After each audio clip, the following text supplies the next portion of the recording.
हे महिला ब्लीच पराठा, आज कैसे हैं आप लोग। आई होप आप सभी अच्छे होंगे, स्वस्थ होंगे और मेरे स्टोरी लाइन को एंजॉय कर रहे होंगे।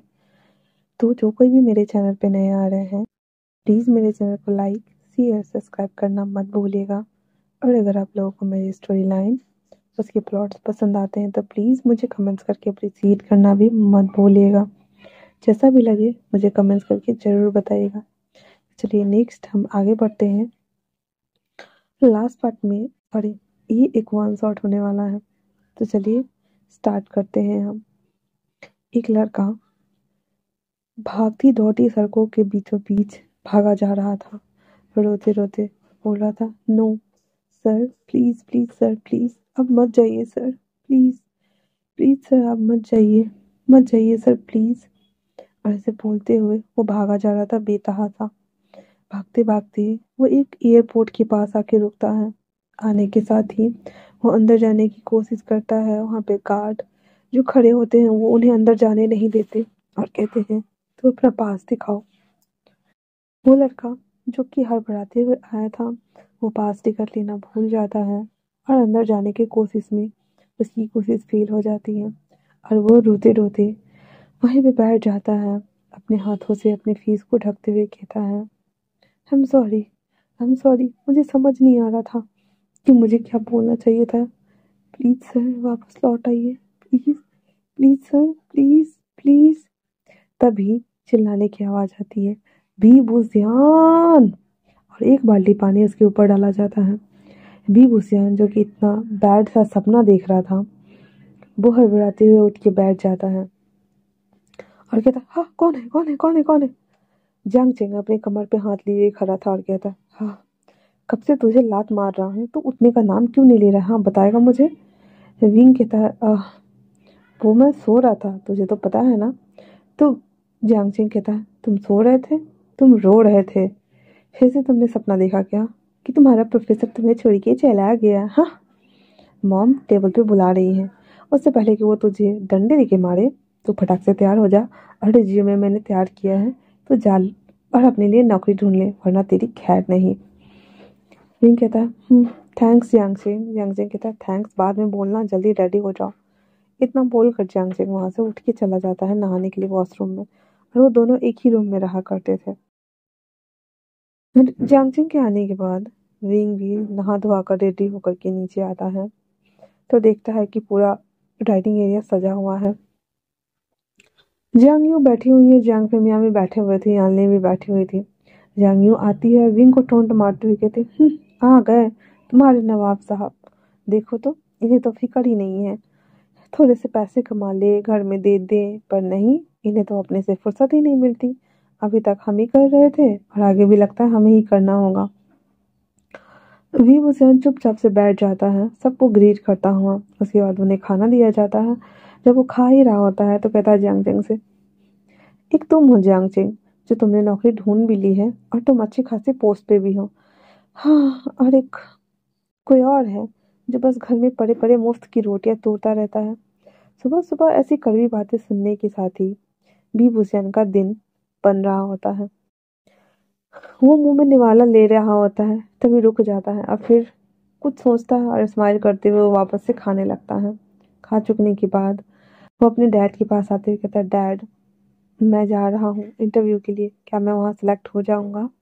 उसके डैड कहते हैं, बेबी सिटिंग का काम इतना भी मुश्किल नहीं है, तुम कर लोगे, वैसे भी तुम्हें बच्चे तो पसंद है नवीन, और वो बहुत बड़े लोग हैं, जितनी सैलरी किसी को घर बैठे मिलती है उससे कहीं ज़्यादा, समझ रहे हो बेटा, चलो। और इतना बोलकर जियांग फेमिया उसे अपनी कार में बिठाते हैं और उस स्थान पर लेके आने लगते हैं। अब हम जानते हैं जियांग फैमिली के बारे में।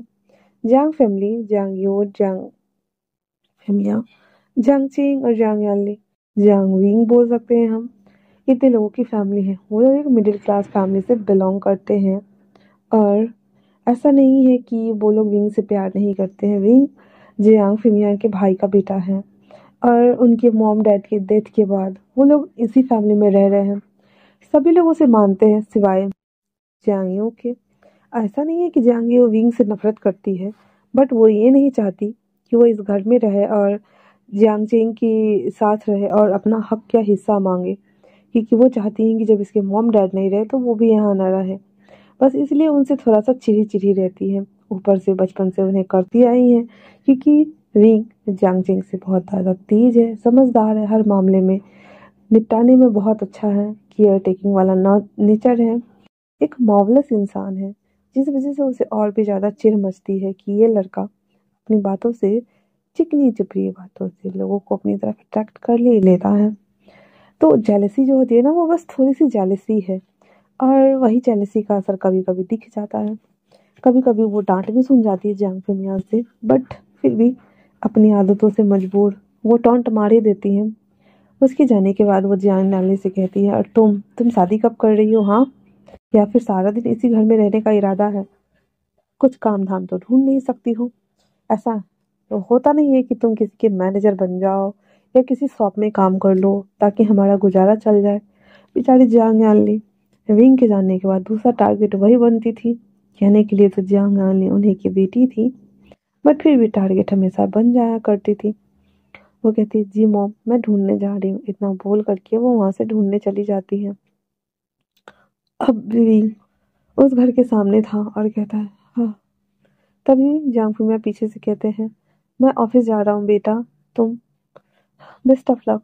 और मुझे पता है ये मेरे बॉस के घर है, तो तुम समझ रहे हो, वो बहुत अच्छे हैं, तुम्हारा ध्यान रखेंगे और तुम्हें कोई प्रॉब्लम नहीं होगी अगर तुम यहाँ पे बेबी सिटर का काम करते हो तो। जिन कहता है, जी डैड। इतना बोलकर बाप बेटे दोनों गले मिलते हैं और वहां से रिंग को अकेला छोड़कर जियांग फिमिया लैंड ऑफिस के लिए निकल जाता है। जियांग फिमिया जो कि लैंड ऑफिस में ही काम करता था, और जियांग चेंग वो एक अदर कंपनी में काम करता था, जो कि एक इन्वेस्टमेंट कंपनी थी, वहां पे वो काम करता था। विंग पहले तो वो देखता है उतने बड़े घर को, जो कि घर नहीं कह सकते भाई, पैलेस बोल सकते हैं, विला बोल सकते हैं, मेंशन बोल सकते हैं। उसके बाद वो गार्ड को बोलता है कि वो इंटरव्यू के लिए आया है।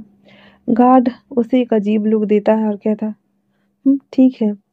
विंग अंदर आते हुए कहता है, वो मुझे ऐसे क्यों देख रहे थे, जैसे मैं कोई शोपीस में रखा हुआ चीज हूँ? फिर इतना बोल करके वो अंदर आ जाता है तो देखता है कि वहाँ पे 3-4 लड़कियां ऑलरेडी बैठी हुई थी। वो वहाँ आ जाके बैठ जाता है, उसे थोड़ा अजीब तो लग रहा होता है, लेकिन फिर भी वो बैठ जाता है। अब जो उस घर में लोग रहते हैं वो वहाँ कोई नहीं था। एक ग्रैनी थी जो सबका इंटरव्यू ले रही होती हैं, और ग्रैनी बहुत ज़्यादा पढ़ी लिखी थी।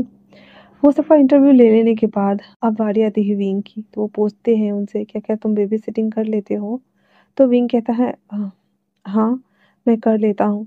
मैंने 2 घंटे वाली बेबी सिटिंग की है जहाँ बच्चे अपने छोड़ के जाते हैं, तो मैंने वहाँ पे बच्चों का ध्यान रखा है, पर वो लोग सैलरी कम देते हैं इसलिए मैंने छोड़ दिया। मुझे पैसों की ज़रूरत है मैम। इतना बोलकर वो सर झुका लेते हैं। फिर वो और कुछ सवाल करती हैं जिसका विंग सही सही जवाब दे देता है और कहता है, ठीक है, कल मैं तुम्हें बता दूंगी। इतना बोल करके वो उसे रिलीज कर देती हैं। विंग को लग रहा था शायद ये नौकरी भी उसके हाथ से गया। सभी लोगों के जाने के बाद ग्रैनी जब वो जा रही होती है तो कहती है, रुको। तो विंग रुक जाता और कहता है, "आह, मैं 1 घंटे के लिए घर से बाहर जा रही हूँ, तो क्या मेरे एब्सेंस में तुम उस बच्चे का ध्यान रख लोगे? वैसे वो छोटा बच्चा नहीं है, वो 7 साल का बच्चा है, क्या तुम उसका ध्यान रख लोगे?" तो विंग कह देता है, ठीक है, मैं रख लूंगा। इतना बोल करके वो वहां से, जो ग्रैनी थी, वो चली जाती है। उस घर में कैमरेज लगे हुए थे ये चेक करने के लिए कि क्या ये सच में चोर है या नहीं, या ये काम कर सकता है या नहीं।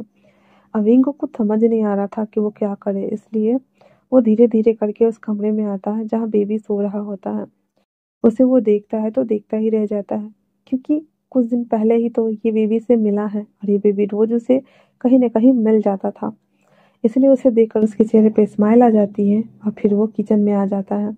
किचन में आने के साथ ही बेबी के लिए बेबी फूड तैयार करता है आराम से, और वो गाना गुनगुनाते हुए बना रहा होता है। उसके बाद वो उठ के जब कुछ हो जाता है तो वो सब चीज़ें लेकर के उस बेबी के रूम में आता है, जहाँ पे सिजोई आराम से लेटा हुआ था। उसे देखकर विंग उसके सर पे हाथ फेरते हुए कहता है, सिजुई, वेक अप। देखो कौन है सामने। सुजी अपनी आंखें धीरे धीरे ओपन करता है और सामने वाले शख्स को देखकर वो एकदम चिढ़ा कर कहता है, काका आप यहाँ पे। और वो गले लगा लेता है। उसके गले लगाते ही वो कहता, मैं यहाँ पे। ये मुझे पता नहीं था ये तुम्हारा घर है। तो कहता, और मुझे पता नहीं था कि आप यहाँ पे मिलोगे गगा। नहीं कहता, पहले ये खाओ। फिर सिजुई को अच्छा से कुल्ला करवा करके उसे खाने के लिए दे देता है। वो खा रहा होता है तो विंग कहता है, मैं तुम्हारा केयर टेकर बनना चाहता हूँ सिजुई, पर मुझे अभी 1 घंटे के लिए शायद ट्रायल पे रखा गया है।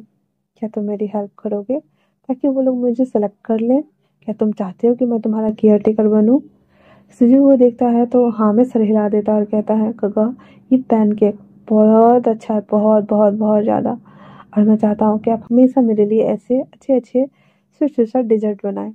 उसके बाद कहता है, चलिए गगा। जब सुजी का खाना हो जाता है तो वो हाथ पोंछते हुए विंग को खींचकर बाहर लाता है और सभी कमरों को दिखाता है और कहता है, ये मेरे डैडी का कमरा है। डैडी अंदर हैं और कभी बाहर नहीं आते। उसके बाद ये मेरे सेकंड डैडी का कमरा है और वो हमेशा बाहर ही रहते हैं और घर कभी नहीं आते। ये मेरे अंकल का कमरा है और वो हमेशा उदास रहते हैं, इसलिए कभी गार्डन में कभी ऑफिस में वहीं रहते हैं और मैं पूरा दिन घर में अकेले बोर होता रहता हूँ। काका अच्छा किया जो आपने आ गए। विंग सिजू के पास सुनकर कंफ्यूज कहता है, तुम्हारे दो दो डैड हैं?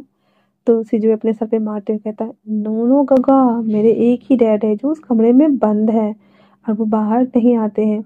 और मेरे जो सेकंड डैड हैं, आई मीन कि वो डैड के भाई हैं, तो मैं उन्हें डैड बुलाता हूँ क्योंकि वही मुझे कभी कभी ले जाते हैं। तो विंग कहता, हाँ हाँ मैं समझ गया। फिर इतना बोलकर कहता है, तो हम चलो तुम्हारे डैड से मिलने चलते हैं। सिजू कहता है, पर वो किसी से बात नहीं करते। तो विंग कहता है, हम उनसे बातें करेंगे, ठीक है चलो। इतना बोल करके वो लोग सिजू के डैड के डोर का ओपन करते हैं। कोई शख्स अपने कैबिन में बैठा ये सभी चीज़ों को देख रहा था और अभी तक उसने इस इंसान का फेस ठीक से नहीं देखा था, ओनली फॉर इनकी बातें सुन रहा था वो। जैसे ही उसने सुना कि वो उसके गगा के रूम में जा रहा है, वो फटाक से उस ओर देखता है। तब तक सिजवे और विंग दोनों उस रूम में एंटर कर चुके थे। अंदर का प्रोसेसर कमरा काम नहीं कर रहा था, इसलिए वो ऑफिस का काम छोड़कर सीधे भागता है घर के लिए। वहीं अंदर आने के बाद विंग उस कमरे की हालत देखता है। वो कमरा देखने में ठीक ठाक ही था, पर बेड पर एक शख्स कोने में खुद को कडल किए हुए बैठा हुआ था। उस कमरे में पर्दे लगे हुए थे और लाइटें भी बहुत कम थी। विंग लाइट ऑन करता है तो कहता है, तू तू तू तू दूर रहो, मुझसे दूर रहो, मेरे पास मत आना, मेरे पास मत आना, मेरे पास मत आना, मेरे पास कुछ नहीं है, दूर रहो, दूर रहो, दूर रहो, तुम दूर रहो। विंग उस शख्स को देखता है और उसके पास जाता है, धीरे से उसके हाथों को हटाते हुए कहता है, काका मैं हूँ सुजी का केयर टेकर, क्या आप मुझसे दोस्ती करोगे? दोस्ती वर्ड सुन करके पहले तो वो उसे देखता है घूर कर, फिर उसे धक्का दे देता है। सुजी रोता, उसके बाद सुजी रोने लगता और कहता है, पापा मैंने कहा था ना, डैड किसी से बात नहीं करते। डैड हमेशा रोते रहते हैं या फिर नफरत करते हैं, वो मुझसे भी नफरत करते हैं। तो विंग कहता है, नहीं, कोई सबसे नफरत नहीं करता है सुजुई, तुम बहुत प्यारे हो, तुम्हारे डैड के पास जरूर कोई मजबूरी रही होगी जिसीलिए ऐसे वो कर रहे हैं। फिर वो उठता है और उसके पास जाते हुए कहता है, काका क्या आप मुझसे दोस्ती करोगे? अगर आप मुझसे दोस्ती करोगे तो मैं आपको मनचाही चीज दूंगा और आपको यहाँ से बाहर ले जाऊंगा। और ये हमारा लैंसी चैन था। लैंसी चैन कहता है, मुझसे दूर रहो, मुझसे दूर रहो। परवीन उसके पास जाता है और अपना हाथ बढ़ाता है। उसका हाथ दे करके पहले तो सिचेन 2-3 बार उसको ऐसे झटका दे के हटा देता है, पर विंग भी बहुत ढीठ था, इसीलिए वो अपना हाथ बढ़ाए रहता है। धीरे धीरे करके सिचेन उसके हाथ को अपने दोनों हाथ से पकड़ लेता और कहता है, तो दोस्त दोस्त हम दोस्त, हाँ दोस्त।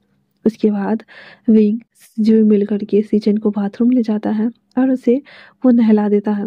नहला करके बाहर लाता है, टेबल पे बैठाकर उसे कपड़े पहना देता है और उसके बालों को सेट कर रहा था।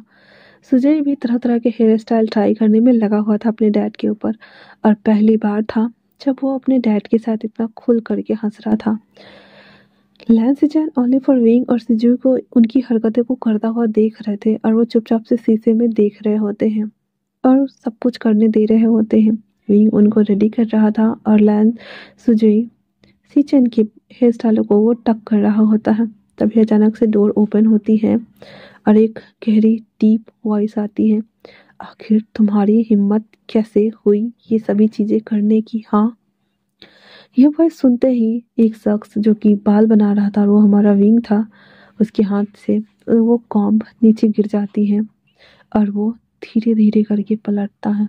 जैसे ही सामने वाले शख्स से उसकी नजरें मिलती है, वो शॉक हो जाता है और कहता है, प्रोफेसर आप यहाँ? सीजन और सिजुई सिजुई ने सीजन का हाथ पकड़ा हुआ था और वो भी विंग के बगल में खड़ा हो गया था और वो दोनों भी सेम ही लाइन दोहराते हैं, कौन प्रोफेसर और कौन है यहाँ? और सिजुई कहता है, काका ये मेरे डैड हैं, मैंने बताया था ना। पर मानो जैसे विंग के कान सन्न पड़ गए हो, उसे कुछ सुनाई नहीं दे रहा था, उसे कुछ समझ भी नहीं आ रहा था। वो ओनली पर सामने वाले शख्स को देख रहा होता है। वो अपने धीरे धीरे कदमों को बढ़ाता जा रहा था। अब उन दोनों के बीच में बस ओनली पर एक हाथ की दूरी थी और वो दोबारा से कहता है, वे सर आप यहाँ? सामने वाले शख्स को देखता है, उसकी दिल की धड़कन रुक गई थी और वो भी बहुत ज्यादा बेचैन हो चुका था और वो कहता है, वी हुसियान तुम यहाँ पे? इतना बोलकर वो दोनों एक दूसरे को देखने में खोए हुए थे, मानो सदियां बीत गई हूँ एक दूसरे को देखने में। पूरे 3 साल हो चुके हैं इन सभी चीजों को।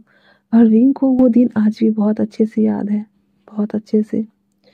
इसे देखते ही वो मानो अतीत में चला जाना चाहता हो। तभी एक वॉइस दोबारा से गूंजती है जो कि किरण अंकल की थी और कहता है, किसकी हिम्मत हुई सीचन के कमरे में आने की? हाँ।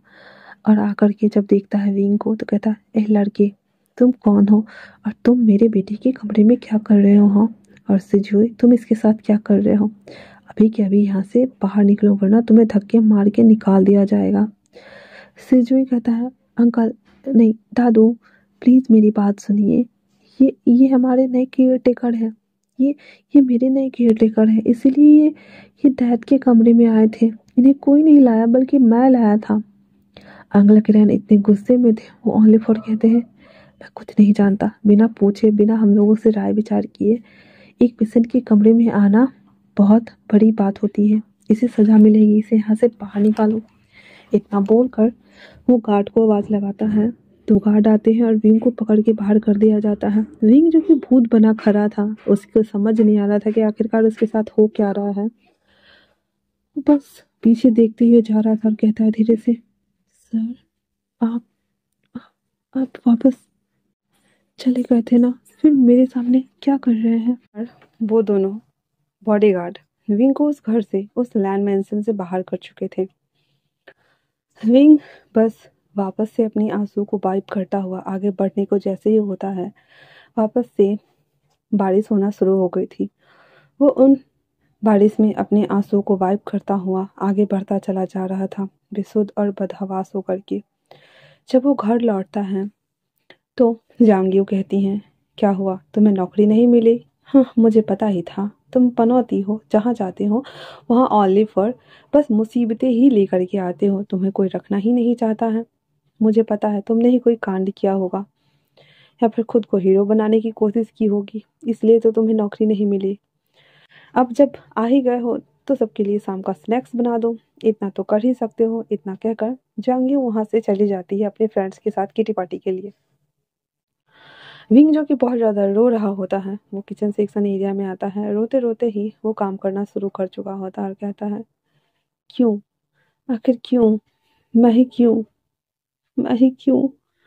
और ऐसा बोल कर वो जब काम कर रहा होता है तो उसकी उंगली में कट लग जाती है और वो देखता है और कहता है, हाँ अब ये भी होना था।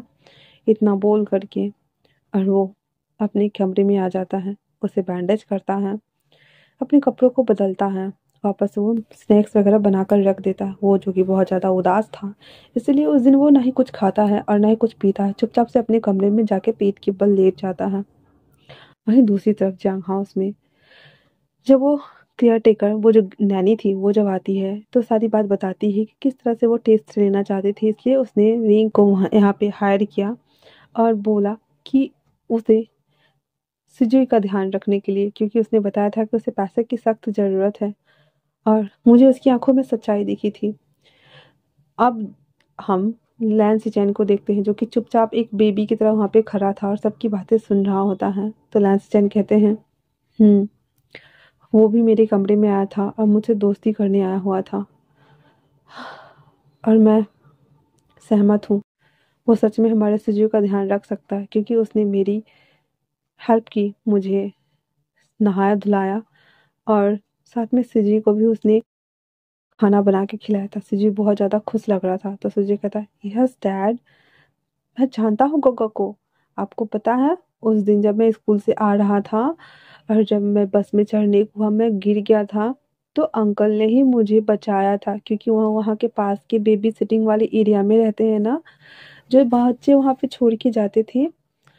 तो जब उन्होंने मुझे देखा तो वो मुझे अपने साथ ले आए और मुझे उसके ऊपर ऑइंटमेंट लगाया और बैंडेज भी लगाए थे। आपको बताया था ना मैंने कि एक स्ट्रेंजर अंकल ने मेरी हेल्प की थी, ये वही गग्गा थे। आपने बिना मतलब में उन्हें डांट दिया दादू, आपको ऐसा नहीं करना चाहिए। वांग जी, जो कब से खामोश चुपचाप बैठा ओनली फॉर विंग की यादों को, छवि को देख रहा होता है, तभी सीचन आते हुए कहते हैं, फाइनली, अब तुम क्या कहते हो भाई? तो वांग जी कहता है, काका, ये वही है।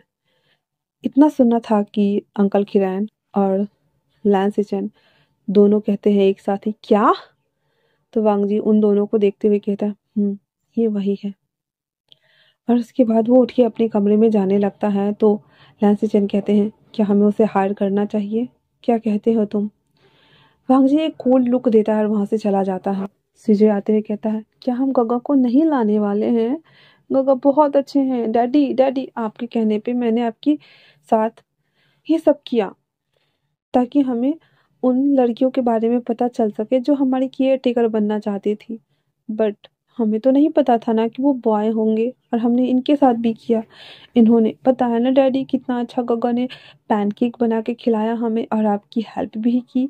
तो सिजन कहते हैं, मुझे पता है, और मैंने उसे धक्का भी तो दे दिया था। तो सुजय कहता है, यस डैडी, आपने उन्हें धक्का दिया, मैं तो डर गया था सच में कि आप ऐसा कैसे कर सकते हो। आपको ऐसा नहीं करना चाहिए। और दादू, आप तो बहुत ज्यादा ही चिल्ला पड़े थे। क्या हो रहा होगा गग्गो का, पता है आपको? वो बेबी से बहुत प्यार करते हैं, क्योंकि वहाँ पे बहुत सारी बेबीज थी और गगा अकेले ही उन सारे बेबी को संभालते थे। ये सारी बातें अपने कमरे में खड़ा शख्स भी सुन रहा होता है, जो कि अपने कपड़ों को धीरे धीरे उतार रहा होता है। और उतारने के साथ ही वो वॉशरूम आता है और आने के साथ ही वो अपने आप को देखता है, अपने स्पेक्स को हटाते हुए, और कहता है, "नहीं, मैं तुम्हें छोड़कर गया ताकि मैं तुम्हें दोबारा ना देख सकूं, और तुम आज वापस से मेरे सामने आ गए। हाँ, आखिर क्यों? क्यों आए तुम मेरे सामने?" और इतना बोलते हुए वो उन अतीत की यादों में खो जाता है, जहाँ विंग भी एक तरफ अब पीठ के बल लेटा हुआ था और वो भी अतीत की यादों में खो गया था। चलिए, तो हम दोनों को एक साथ लेकर फ्लैशबैक चलते हैं।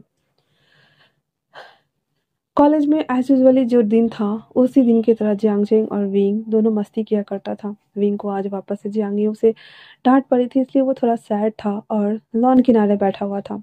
तो जियांगजेंग उसके पास आते हुए कहता है, क्या हो गया, मुंह लटका के रखा है मॉम की वजह से?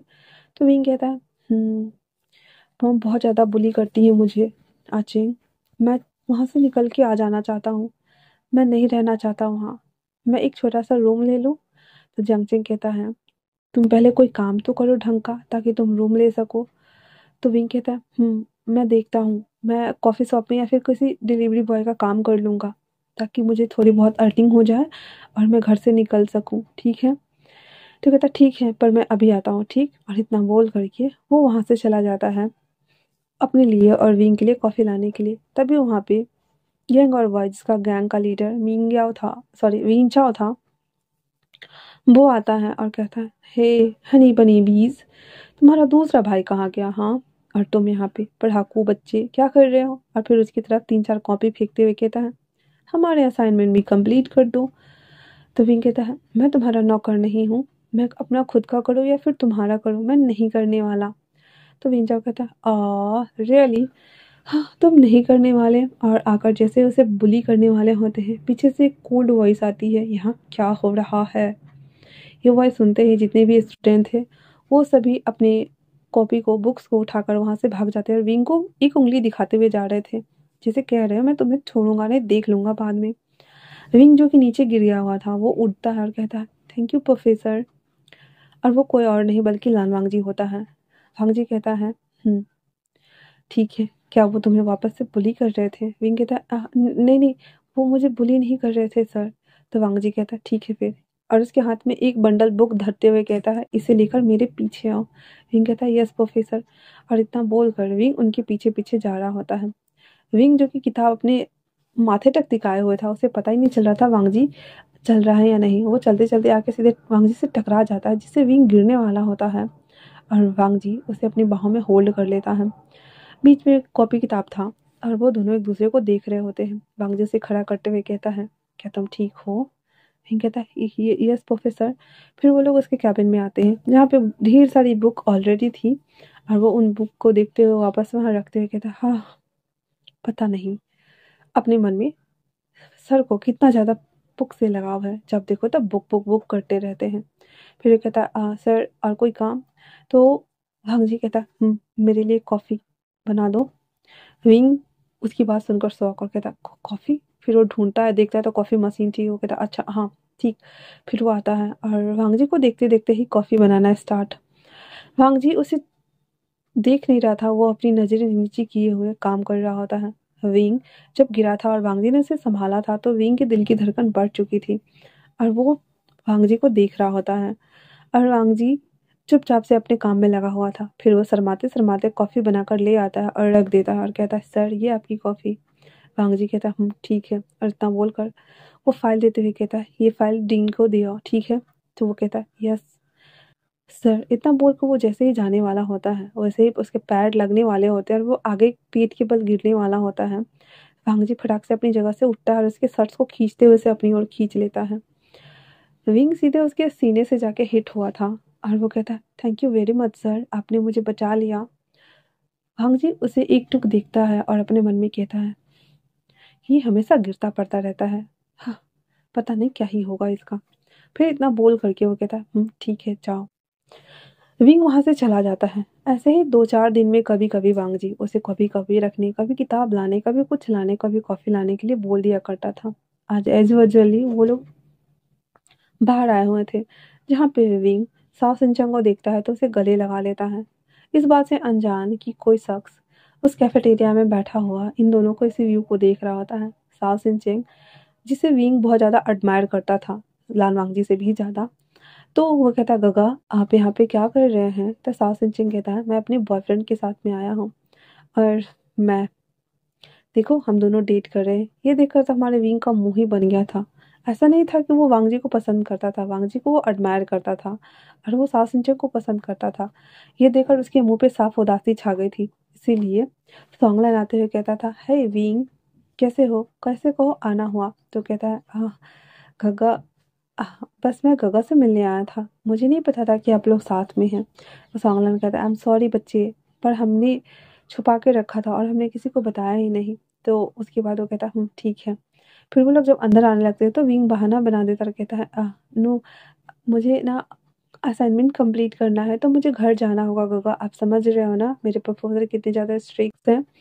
तो साओ सिंचन कह देता क्योंकि उसे भी अकेले सॉन्गलाइन के साथ टाइम स्पेंड करना था, तो वो हाँ कह देता है। तो विंग उसके बाद वहाँ से निकल जाता है और वो अपने आंसुओं को वाइप करते हुए जा रहा था। उसे बहुत ज़्यादा दुख हो रहा था कि कैसे कैसे भला वो जिसे पसंद करता है वो किसी और को चाह सकते हैं। इस चक्कर में जब वो रोड क्रॉस कर रहा होता है तो उसका एक्सीडेंट होने वाला था। तभी अहम मौके पे वांगजी उसके हाथ को खींचते हुए सीधे रोड पे जाके गिर जाता है। हालांकि उसके हाथ छिल गए थे और विंग उसके ऊपर था। विंग उसको देख रहा था, अपनी आईज को ब्लिंक कर रहा था और उसकी दिल की धड़कन बढ़ी हुई थी। वांगजी उसको गुस्से से घूर रहा था और कहता है ये क्या पागलपन है, हाँ तुम क्या अपनी जान देने जा रहे हो? तुम्हें पता है तुम्हारी जान की कीमत कितनी है? तुम कितनी ज़्यादा प्रीशियस हो मेरे लिए। हाँ अगर तुम्हें कुछ हो जाता तो मैं क्या करता, यू इडियट। और इतना बोल करके वो विंग को और खुद को खड़ा कराता है। फिर वापस से डांटते हुए कहता है, आइंदा से आइंदा से किसी और के लिए रोने की ज़रूरत नहीं है और किसी और के क्लोज जाने की ज़रूरत नहीं है। विंग जो कि दिल टूटा आशिक बना हुआ था, उसे समझ ही नहीं आ रहा था कि प्रोफेसर किस बात से गुस्सा हो रहे हैं। इसलिए वो पूछ लेता है, सर मैंने क्या किया? मैं तो बस तभी वांगजी कह देता है, विंग आई लाइक यू। यह सुनकर विंग की आंखें फट के बाहर आ जाती है, कहती, सर आप ये क्या बोल रहे हैं? हांग जी आंवला देखा था और विंग को अपनी ओर खींचता। उसके हाथ में चोट लगी थी, ब्लड आ जा रहा था, फिर भी वो विंग के लिप्स को कैप्चर करते हुए उसे किस करना शुरू कर देता है। विंग और वांगजी के बॉडी के बीच में बहुत गैप था, लेकिन वांगजी ने विंग के जबड़ों को पकड़ा हुआ था और उसके लिप्स को वो कैप्चर करके किस कर रहा होता है। किस करके छोड़ने के बाद कहता है, आज से तुम्हारी जान मेरी हुई, तो इसीलिए मरने का ख्याल त्याग दो और मेरे साथ चलो। इतना बोलकर उसको खींच के ले आते हैं, कार में बिठाते हैं और उसके घर के सामने छोड़ देते हैं। विंग तो पूरा शौक था, सर को क्या पता है कि वो कहाँ रहता है। बहुत सारी चीज़ें वो कब से उसे पसंद करते हैं, ये सब चल रहा होता है। घर आते ही वांगजी कहता है, जाओ अंदर। विंग कहता है, जी? वांगजी घूर कर देखते हुए कहता है, मैंने कहा जाओ अंदर। तो विंग कह देता है, हम ठीक है। इतना बोलकर वो वहां से उतरता है और घर के अंदर चला जाता है। हंग जब वहाँ से घर आता है और अपने हाथों में जब बैंडेज कर रहा होता है, तो साओ सिंचेंग जो कि बहुत ज़्यादा उदास थे, क्योंकि उनकी वाइफ सिजुई को बर्थ देते टाइम डेथ कर चुकी थी, इसीलिए उन्हें कभी कभी गम सताता रहता था, तो रात को वो अकेले रहा करते थे। तो आज भी वो ऐसे ही सोफा पे बैठे हुए अपनी वाइफ के साथ बिताए हुए पलों को याद कर रहे होते हैं। तो जब अपने बेबी ब्रो को आते हुए देखते हैं, जिसके हाथ से ब्लड जा रहा था और वो फर्स्ट किट निकाल कर अपना फॉस्टेटिंग कर रहा था, तो वो आते कहता है, वांगजी ये क्या हुआ है तुम्हें? वांगजी सारी बात बता देता और कह देता है कि गगा, मैं उसे फर्स्ट ईयर से एडमायर कर रहा हूँ और आज फाइनली मैंने उसे अपने दिल की बात बता दी। फिर वो उसकी तरफ रुड़वासी होते हुए देखता और कहता है, क्या वो मुझे पसंद करेगा? क्या वो मुझे हाँ बोलेगा गगा? तो सिंचन कहते हैं, तुम दोनों के बीच में 5 साल का एज डिफरेंस है, मुझे नहीं लगता कि उसे कोई मना करने की या कुछ भी कहने की ज़रूरत है। तुम थोड़े उससे एजेड हो, बट इतना तो चलता है ना। हाँ, वांगजी कहता है, मुझे नहीं पता, बट अगर वो मुझे नहीं मिला गगा तो मैं जी नहीं पाऊंगा, पता नहीं मैं क्या ही करूंगा। और इतना सोचकर वो चुप हो जाता है। वो रात वैसे ही बीत जाती है। अगले दिन सुबह विंग सर को अवॉइड कर रहा था और उससे बचता फिर रहा था। जैसे ही वो वांगजी को देखता अपना रास्ता बदल लेता, जैसे ही वो कुछ कहने को होता वो अपना रास्ता बदल लेता। ऐसे करते करते लगभग 8-10 दिन थे जहाँ पे विंग और वांगजी एक दूसरे को देख नहीं पाए थे ठीक से। विंग जब भी वांगजी को आते हुए देखता, वो अपना डायरेक्शन बदल लेता या फिर क्लास बंक कर देता। अब पिछले 10 दिनों से वो लगभग ऐसा ही कर रहा था। वांगजी का फ्रस्ट्रेशन लेवल बढ़ता जा रहा था, क्योंकि अगर आप किसी को अपना प्यार का इजहार करो, कन्फेस करो और सामने वाला आपको जवाब ना दे, अचानक से वो गायब हो जाए, तो फ्रस्ट्रेशन लेवल समझ रहे हो ना?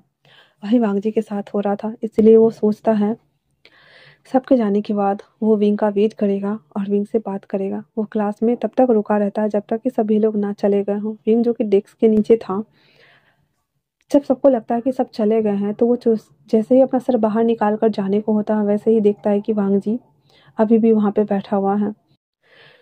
विंग जब देखता है तो उसके पास अब कोई ऑप्शन नहीं था। वो धीरे धीरे अपना बैग लेकर नीचे आता है और सामने खड़े इंसान को बो करते हुए कहता है, सर मैं जा रहा हूँ।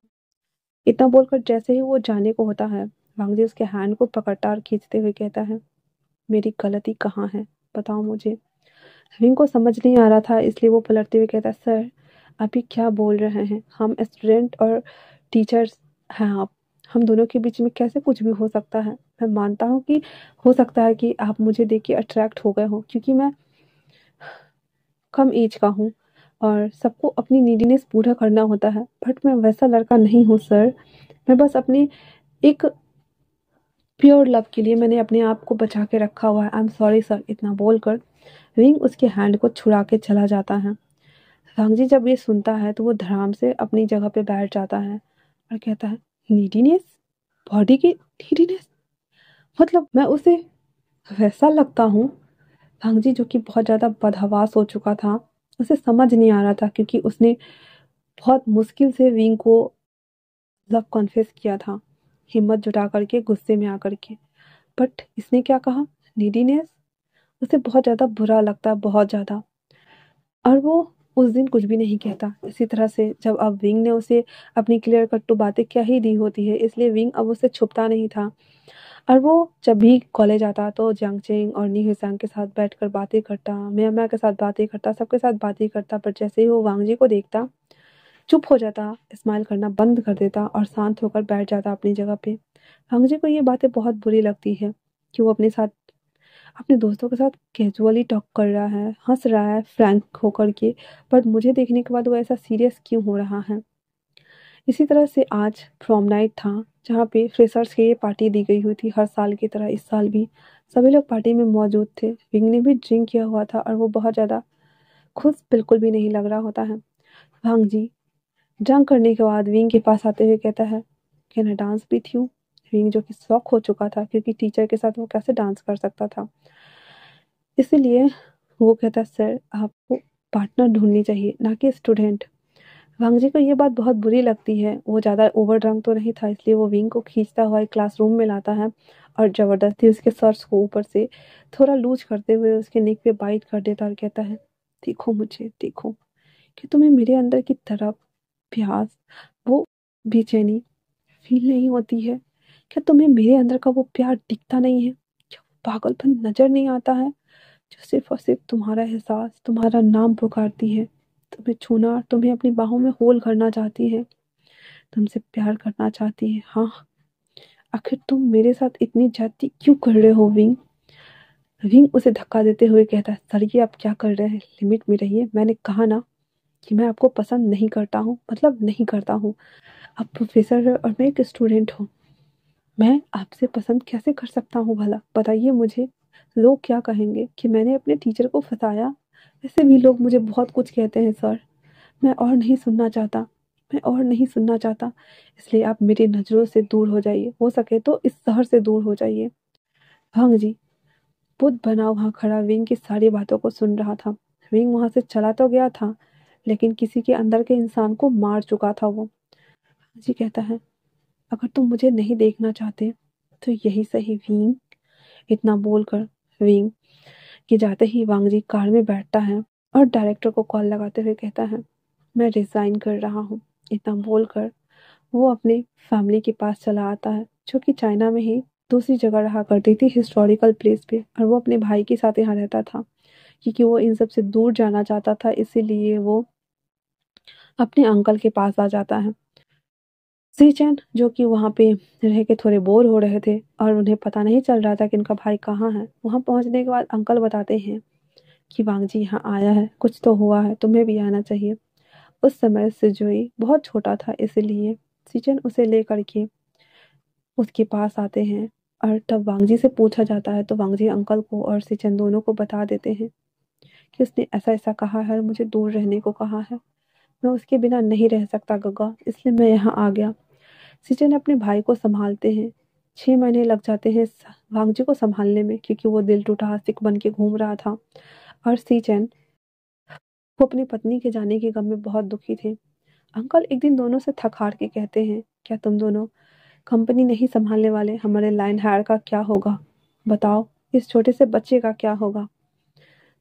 मैं थक गया हूँ, मुझे भी आराम करना है। तुम लोगों के ऐसे हालत देखकर मुझे बहुत दर्द होता है।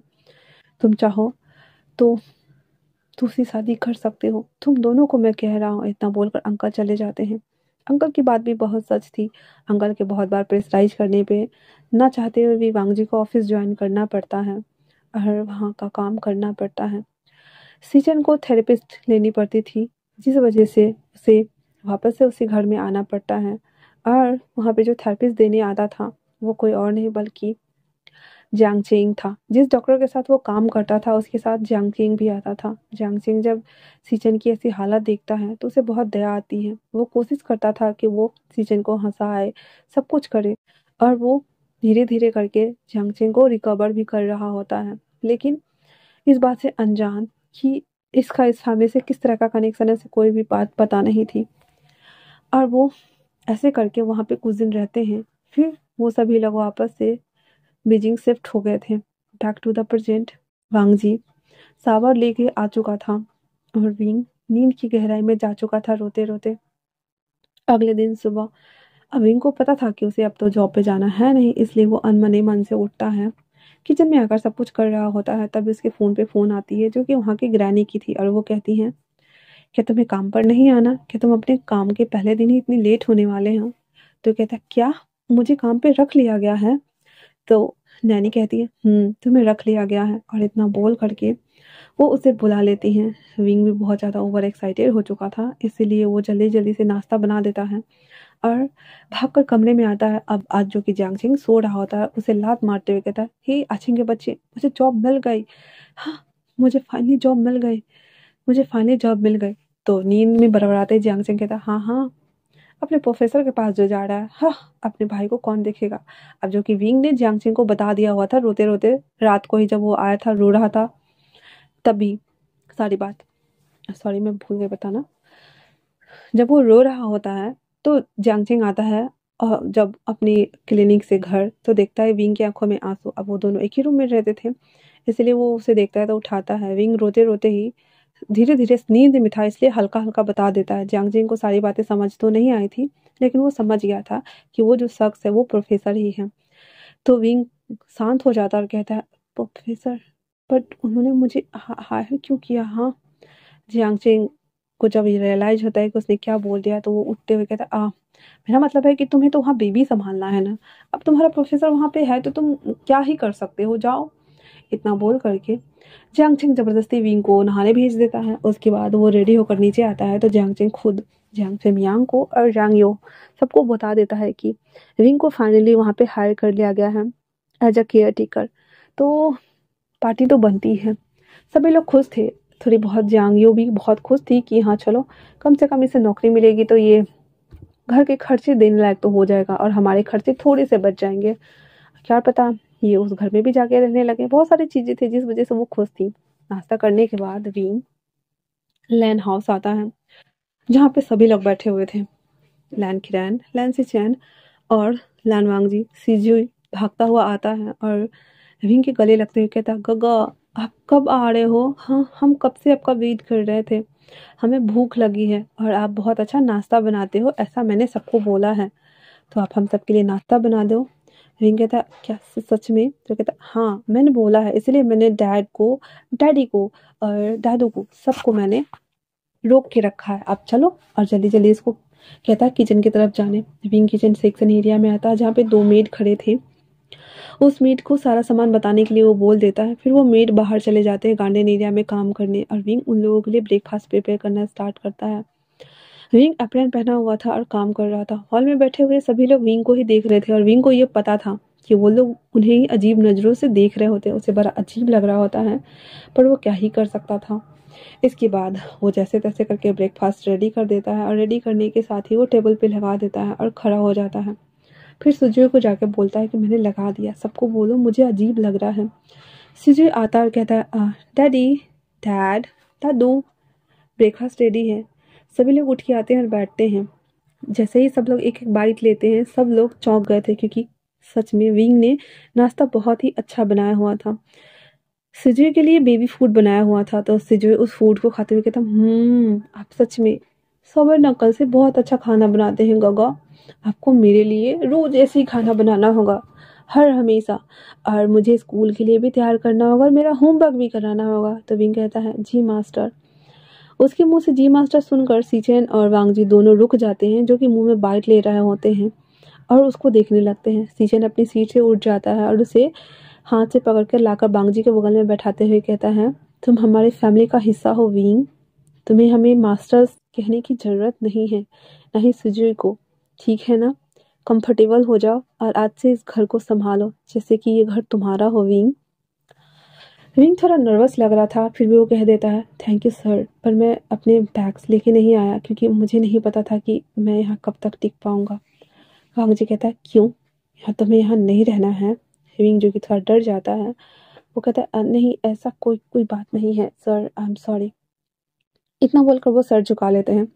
सभी लोग नाश्ता कर चुके थे। लैन सिचेन और लैन किरन ऑफिस के लिए चले गए थे। सिजुई को भी ऑफिस भेज दिया गया था। अब उस घर में वो नैनी थी जो घर का काम कर रही थी, और वांगजी उन सबके जाने का वेट कर रहे थे। उसके बाद वांग जी विंग के हैंड्स को पकड़ता हुआ अपने कमरे में लेके आता है। हालांकि हर कमरा साउंड प्रूफ था।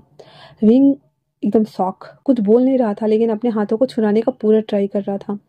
वांग जी उसे खींचते हुए अपने कमरे में लाता है और डोर से टिकाते हुए उसके चिन को ऊपर करते हुए कहता है, तुमने मुझे कहा था कि मुझसे दूर रहने के लिए, तो तुम फिर यहाँ काम करने के लिए क्यों आए हो? हाँ। विंग कहता है, आई एम सॉरी सर, पर मुझे पता नहीं था कि ये आपका घर है। मैं नहीं जानता था, मैंने कभी आपका पूरा नाम तक नहीं जाना, तो मुझे कैसे पता होगा कि ये आपका घर है? भांगजी गुस्से का घूंट पीकर अपनी आइज को छोटी छोटी करके देखते हुए उसे कहता है, ओह रियली, इसीलिए तुमने आते ही सबसे पहले खको को ठीक करना जरूरी समझा? हाँ, ताकि तुम्हें दूसरे लोगों को सेड्यूस करने में मजा आता है क्या? रिंग उसे थोड़ा धक्का देते हुए कहता है, ये आप क्या कह रहे हैं? हाँ, मैं किसी को सेड्यूस नहीं कर रहा था सर। अगर आपको इतनी ही प्रॉब्लम है तो मैं यहाँ काम नहीं करने वाला, मैं जा रहा हूँ। इतना बोलकर जैसे ही वो डोर ओपन करने वाला होता है, वांग जी उसे अपनी कीज में लेते हुए कहता है, यहाँ से जाने के बारे में सोचना भी मत, वरना तुम जानते हो तुम्हारे डैड मेरी कंपनी में काम करते हैं और तुम्हारा भाई मेरे गगा का थेरेपिस्ट है। तो अगर तुमने सोचा कि तुम मुझसे दूर जा सकते हो विंग, तो मैं उन दोनों को तबाह कर दूंगा, सोच लेना। इसलिए चुपचाप से बी माई स्लैब। अगर तुम मेरे पार्टनर नहीं बन सकते हो तो। विंग की आंखें फट के बाहर आने वाली होती है और वो कहता है, ये आप क्या कह रहे हैं? हाँ। तो वांगजी से पोलाइट वे में कहते हुए कहता है, वही जो तुम सुन रहे हो, क्योंकि मैंने तुम्हें अपना लव कन्फेस किया था और तुमने मुझे मना किया था ना। हाँ, अब इस घर में हो तो हो ना एक केयर टेकर, मतलब कि मेरे स्लैब, मतलब कि मेरा सारा काम करोगे, मतलब कि मैं जो कहूँगा वो करोगे, मेरी हर विश को फुलफिल करोगे। और तुमने खुद उस सिग्नेचर कर दिया है ना, जब तुम यहाँ आए थे तो तुमसे इस पेपर पे साइन करवाया गया था ना। और हाँ, जितने भी लोगों के नाम थे तो उन सबको लिखा गया था, एक ब्लैंक पेपर दिया गया था जहाँ पे विंग ने भी साइन किया हुआ था, और उस ब्लैंक पेपर को वांगजी ने अपने तरीके से यूज कर लिया था। और कहता है, पता है उस पेपर में क्या लिखा हुआ है? कि तुम पूरी लाइफ टाइम के लिए मेरे स्लैब बन चुके हो। तो कहता है, विंग बहुत ज्यादा डर जाता है, कहता है, ये आप क्या कह रहे हैं? ये सच नहीं है, ये तो गलत बात है, आप ऐसा कैसे कर सकते हैं? Please sir. वांगजी उसे पलटता है और उसके नेक में अपने नोज को रब करते हुए कहता है, wing, I want you, I want you wing. और मैं चाहता हूँ कि ये तुम प्रूफ करो कि तुम सबका ख्याल रख सकते हो, सबका। और इतना बोलकर वो विंग को छोड़ देता है। विंग वहां से जैसे तैसे खुद को संभालते उस कमरे से बाहर निकल के दीवार से लग के खड़ा हो जाता है। वहीं वांग जी डोर से लग के खड़ा हुआ था और धीरे धीरे करके दोनों नीचे बैठ जाते हैं। वांग जी का पॉइंट ऑफ व्यू। वांग जी कहता है, विंग, मैं तुम्हें डराना नहीं चाहता, लेकिन मेरे पास कोई और ऑप्शन नहीं है। अब की बार मैं तुम्हें अपनी आंखों से दूर नहीं जाने दे सकता, क्योंकि तुम्हें नहीं पता है तुमसे दूर रहकर कैसे जिया हूं मैं। मेरे अंदर कुछ मर रहा था पल पल, अब जीने की ख्वाहिश और तमन्ना दोनों जाग रही है, इसीलिए तुम तो नहीं जा सकते। वहीं विंग कहता है, पूरे 4 साल होने को है और वो सपना मेरा पीछा ही नहीं छोड़ता। जब मैं आपके लिए भागा था सर, जब मुझे पता चला था कि आप जा रहे हैं, मैं पागलों की तरह भागा था, पर मुझे अंदर नहीं जाने दिया गया सर। मुझे लगा कि आप कभी नहीं लौटोगे, लेकिन आज आप मेरे सामने हैं सर। और मैं कैसे कहूँ कि मैं भी आपको चाहता हूँ, पर मैं नहीं कह सकता, नहीं कह सकता, क्योंकि मेरा स्टेटस आपके स्टेटस के बराबर ही नहीं है। और इतना बोलकर विंग रोते हुए उठता है और जो भी घर का काम होता है उसे करना तो नहीं था लेकिन वो करना शुरू कर देता है। तो वो जो नैनी थी वो आते ही और मना करते हुए कहता है, ये क्या कर रहे हो तुम? तुम्हें ये सब कुछ नहीं करना है। तुम्हें ओनली फॉर बीवी की केयर करनी है और हो सके तो घर के लोगों के लिए खाना बनाना है, दैट्स इट। इससे ज़्यादा कुछ नहीं करना है। यहाँ करने के लिए सर्वेंट्स हैं। विंग जो कि पेन में था इसलिए वो हाँ बोल देता है और वो सिजू के रूम में आके बैठ जाता है, रोना शुरू कर देता है। वो रो रहा था और डोर ओपन था हल्का सा, इसी वजह से जब वांग जी उस कॉरिडोर से होकर जब स्टडी रूम की ओर जा रहा होता है तो देखता है कि विंग रो रहा है। वांग जी को देखा नहीं जा रहा था और उसके पास आते हुए कहता है, विंग। और उसके हाथ में एक गिलास जूस था। वांग जी की वॉइस सुनकर विंग उसे देखता और खड़ा हो जाता और अपने वासों को साफ करते हुए कहता है, जी सर, क्या आपको कुछ चाहिए? वांग जी कहता है, यहाँ आओ। फिर उसके पास आकर कहता है, मैं चाहता हूँ कि ये तुम पी लो। विंग कहता है, व्हाट सर? तो वांग जी कहता है, मैंने कहा इसे पियो। विंग बिना कुछ सोचे उस जूस को पी जाता है और कहता है पी लिया। उसके बाद वांगजी उसकी आंसुओं को वाइप करता है और कहता है गुड जॉब, और इतना बोलकर वहाँ से चला जाता है। उसके जाने के बाद विंग फिर से रोने लगता है सुबक सुबक कर। वांगजी की आंखों में भी आंसू थे और वांगजी कहता है बस तुम्हें मेरा होना है विंग, के लिए मुझे थोड़ा सा पेशेंस रखना होगा, बस थोड़ा सा। और इतना बोलकर वो अपनी स्टडी में चला जाता है। विंग जब दोपहर का टाइम होता है तो सिजू को लेने के लिए चला जाता है वहीं के कार से, और उसे लेकर घर आता है, उसके कपड़ों को चेंज करता है, उसके लिए खाना बनाता है और उसका देखभाल करता है। शाम के टाइम में उसके लिए सॉन्ग गाता है और उसे स्टडी करवाता है, उसे सुला देता है। उसके बाद वो सभी लोगों के लिए खाना बनाता है और सबका वेट कर रहा होता है। नैनी थी, वो बोलती है कि तुम बैग नहीं लाए हो तो तुम लेके आ सकते हो, पर विंग कहता है इट्स ओके, वो मैनेज कर लेगा। और वो बोलता है कि उसने बोला है अपने भाई को वो ले आ देगा। उसकी नैनी भी सब इन क्वार्टर चली जाती है और विंग वेट कर रहा होता है। वांगजी जो कि दोपहर में ही ऑफिस चला गया हुआ था, सबसे पहले वो घर आता है तो थोड़ा ड्रंकन हालत में था। वो आते ही विंग को गले लगा लेता है और सुबकते हुए कहता है wing I love you, I really love you, और उसके शोल्डर को वो बाइट करने लगता है। विंग कहता है सर ये आप क्या कर रहे हैं। वांगजी कहता है तुम्हें नहीं पता मैं अपनी फीलिंग्स को तुम्हारे लेके जो मेरे अंदर वाइल्ड थॉट है उसे मैं कैसे कंट्रोल करता हूँ विंग, बट सच में मैं तुम्हें चाहता हूँ, बहुत बुरी तरीके से चाहता हूँ। क्या तुम मेरे नहीं हो सकते विंग? हाँ बताओ मुझे। और इतना बोलकर वो विंग के एयरलोब से बाइट कर लेता है। विंग उसे जैसे तैसे करके उसके कमरे में लाता है और उसको बिठाता है तो वांगजी उसे अपने ऊपर ही खींच लेता और कहता है मुझे भूख लगी है, मेरे लिए खाना लाओ। विंग कहता है बना हुआ है, क्या आपको बाहर नहीं आना? वो कहता है इस हालत में बाहर जाओ। खग्गा और अंकल मुझे बहुत बहुत डांटेंगे, मैं नहीं सुनना चाहता, तुम बताना मत, कहना मैं सो गया हूँ, ठीक है? विंग कहता है ठीक है मैं लेके आता हूँ। वो जैसे ही जाने वाला हो, इतना बोलकर वो जैसे ही जाने वाला होता है वैसे ही वांगजी दोबारा से उसे अपनी तरफ खींचता है और उसे बेड पे सीधे पुश कर देता है और उसके ऊपर आते हुए कहता है क्या तुम मुझे छोड़ के चले जाओगे विंग? विंग जो कि हाँ ना कुछ नहीं बोल रहा था, वांगजी दोबारा से पाउटी लिप्स के साथ में कहता है मैंने पूछा तुम मुझे छोड़ के चले जाओगे?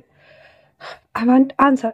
विंग कहता नो सर, मैं नहीं जाऊंगा आपको छोड़कर, आप ही ने तो कहा था कि मैं आपका स्लैब हूँ, तो फिर मुझे यहीं रहना होगा ना, यही ना? तो वांगजी कहता that's like a good boy, तुम पहले भी बहुत अच्छे थे और अभी भी बहुत अच्छे हो विंग।